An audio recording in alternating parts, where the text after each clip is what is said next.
Hong Kong is a very dynamic and vibrant city. The city that never sleeps is its well-known nickname for it.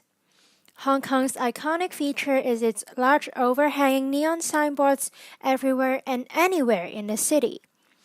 However, the lights and billboards are causing its residents to lose sleep at night. Excessive illumination and poorly designed lighting system in Hong Kong has led to light pollution. According to the International Dark Sky Association, light pollution is defined as any adverse effects of artificial light, including sky glow, glare, light trespass, light clutter, decreased visibility at night, and energy waste. A study done by the Department of Physics at the University of Hong Kong revealed that the night sky brightness of Hong Kong on average is 82 times brighter than the recommendation defined by the International Astronomical Union. The strongest contribution of light pollution is made by artificial lighting in commercial urban areas such as Tsim Sha Tsui, which is 1,200 times brighter than the average urban night skies. In order to experience how serious light pollution is, we have visited Mong Kok and Tsim Sha Tsui to measure the illuminance of the areas. In photometry, illuminance is the total luminous flux incident on a surface per unit area. It is a measure of how much incident light illuminates the surface, wavelength weighted by the luminosity function to correlate with human brightness perception, and lux is the unit of illuminance. We would also like to see what the general public would say about the light pollution. Before the interview begins, they were shown some photos of the affected area. Yeah, I don't think advertisement with light to actually attract people more because they can create a thing that can catch your eye more better. I really think that advertisement with lights decorated really attract people better than those without, because at night you can't really see the advertisement. That light would really affect people's life because with the lights on all day, it can really affect people's sleeping quality and their night routine. Yeah, I think so because I think it affects your eyes. It gives you you're more susceptible to cataracts. Yeah. Also, even light pollution at night time, I feel is an issue as well because only you got curtains to shut it out. Otherwise, it will come through your window, etc. Yeah. Light pollution have affected people's life because the light pollution will make the stars disappear.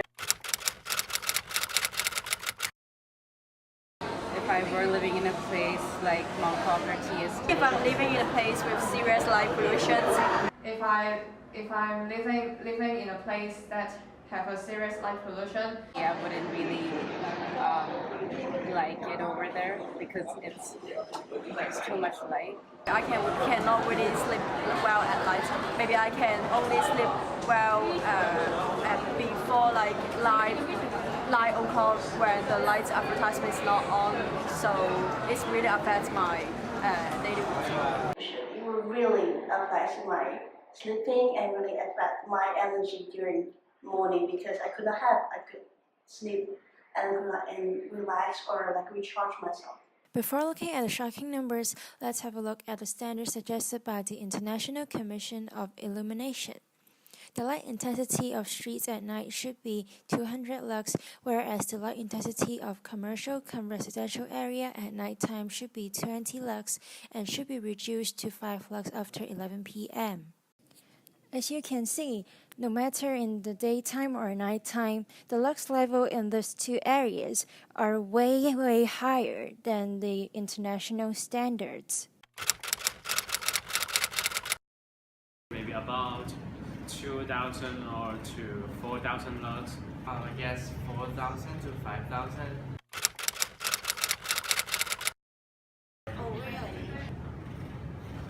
Seriously? How come? Because I don't think there's any light source that can lighten than the sun. How come? I think the sun is the most light polluted place already.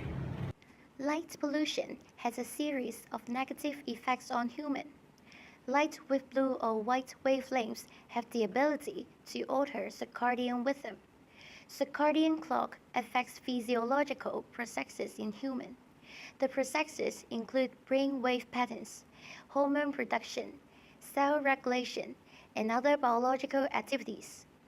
Insomnia, depression, cancer, and cardiovascular disease probably be the result of disrupting the rhythms. Artificial light leads to sleep disorders. Exposure to the artificial daytime of our modern city, a shift of our circadian clock, impairs our ability to fall asleep and wake up at an appropriate time, and weakens our ability in cognitive skills and motor skills. What's more, exposure to artificial light at night affecting the neuroendocrine physiology could lead to accelerated tumor growth. Apart from these problems, light pollution also threatens wildlife. Plants and animals depend on Earth's daily cycle of night and dark to govern life-sustaining behaviors such as reproduction, nourishment, sleep, and protection from predators. Unfortunately, humans have disrupted this cycle by lighting up the night. Some nocturnal animals like owls begin their activities at sundown. Lighting up the night seriously constrains their lives as it reduces the time that they find food, shelter, or mates for reproduction. To test how light rays from light pollution may affect human sleep cycle, we can do experiments to see the differences of our sleep cycle between light switching on and off. First, download an app which could track the sleep cycle during our sleeping period. For example, we used an app called the sleep cycle. Then, we have a normal sleep with light switched off. On the other day, sleep with light switched on. Repeat the cycle for a few times to increase the reliability of our experiment. To ensure that our recorded sleep cycle is not affected by other factors, keep other variables, such as the place, the same. As shown in the figure, the app shows the sleep depth in form of a curve. Generally, on days that light is turned on, for a longer time we are at the stage of shallow sleep. The sleeping quality is not as well as that without light. We can't deny that the experiments have its limitations. Although we try our best to keep other variables constant, our sleeping quality, sleep depth, may vary by psychological as well as the physiological quality during the active time before bed on that day. To deal with Hong Kong light pollution, strict regulation should be used instead of only raising people's awareness of the problem. A lot of other countries have already established laws or regulations to reduce the light pollution. The action have shown great success.